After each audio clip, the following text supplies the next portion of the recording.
Hello students, how are you.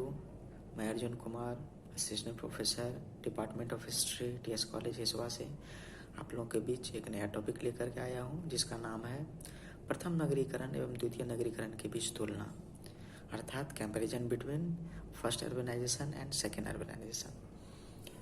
प्रथम नगरीकरण का साक्ष्य हमें सिंधु घाटी के क्षेत्रों से प्राप्त होता है, जिसमें प्रमुख नगर थे हड़प्पा, मोहनजोदड़ो, कालीबंगा, बनवाली, सुरकोतदा इत्यादि। जबकि द्वितीय नगरीकरण गंगा घाटी के क्षेत्रों में बसा, जिसमें प्रमुख रूप से चंपा, राजगृह, पाटलिपुत्रा, काशी, कौशल इत्यादि थे। भौगोलिक क्षेत्र की बात करें तो प्रथम नगरीकरण सिंधु घाटी क्षेत्र में, जबकि द्वितीय नगरीकरण गंगा घाटी क्षेत्र में फैला।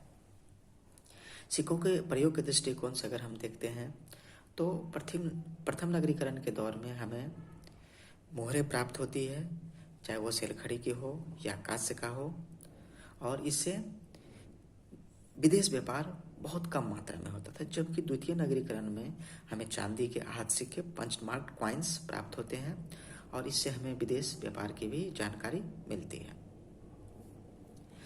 अब है शहरीकरण की अवधि।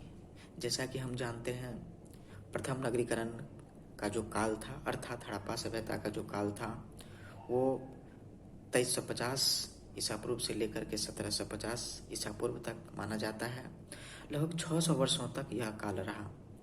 फिर धीरे धीरे इसका पतन होना प्रारंभ हो गया, अर्थात हड़प्पा सभ्यता के पतन के साथ ही उसके नगरों का भी पतन होना प्रारंभ हो गया। लगभग 600 वर्षों तक यह विद्यमान रहा। जबकि द्वितीय नगरीकरण की बात हम करते हैं तो 600 ईसा पूर्व के बाद कमोवेश उत्तरोत्तर रूप से यह बहुत दिनों तक विद्यमान रहा। हालांकि बीच बीच में इसमें ह्रास भी आया, लेकिन यह कभी भी इसका पतन नहीं हुआ और उत्तरोत्तर इसका विकास होता चला गया और इसकी विद्यमानता रही, और इसकी जो अवधि है वो बहुत ज़्यादा दिन तक रही।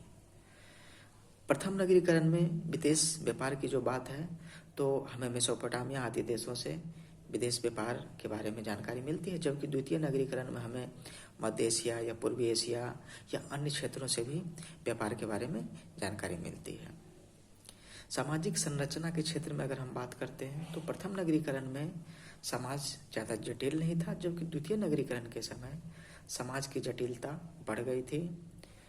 प्रथम नगरीकरण में शहरों के निर्माण की जो गति थी, शहर की जो व्यवस्था थी, वो बहुत ही गतिशील थी। जैसे कि सुनियोजित तरीके से नगर का निर्माण किया गया था, पकी हुई ईंटों से नगर का निर्माण किया गया था, अच्छी सड़कें बनाई गई थी, नालियों का निर्माण किया गया था। जबकि द्वितीय नगरीकरण में हम इन चीज़ों का अभाव पाते हैं, अर्थात द्वितीय नगरीकरण में शहर निर्माण की जो गति थी वो धीमी थी, और इस तरह से यह बहुत दिन तक विद्यमान रहा।